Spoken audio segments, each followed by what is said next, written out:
एक छोटे से गांव में एक बच्चा था जिसका नाम था अर्जुन।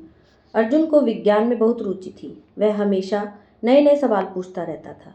एक दिन उसकी मम्मी ने कहा कि तुम ये खेत में जाओ। जब अर्जुन खेत में काम कर रहा था तो उसने देखा कि बकरी दौड़ रही थी जबकि एक गाय वहाँ खड़ी थी। अर्जुन ने सोचा, क्या फर्क है इन दोनों में।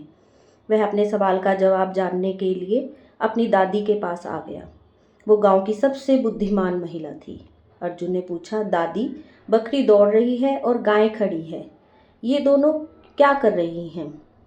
दादी ने मुस्कुराते हुए कहा, अर्जुन, यह गति की अवस्थाओं का फर्क है।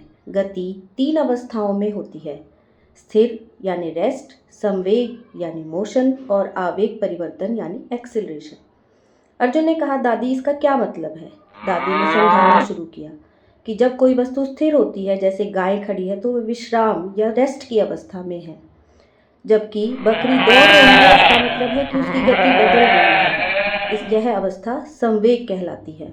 अर्जुन ने ध्यान से सुना और पूछा, लेकिन दादी, अगर बकरी और गाय दोनों अचानक तेज दौड़ने लगे तो क्या होगा? दादी हंसी और बोली, अच्छा सवाल है। हम किसी वस्तु की गति में अगर अचानक बदलाव करते हैं तो वह आवेग परिवर्तन यानी एक्सिलरेशन कहलाता है। इसका मतलब है वस्तु की गति में कोई बदलाव आया है, जैसे अगर बकरी तेज दौड़ने लगे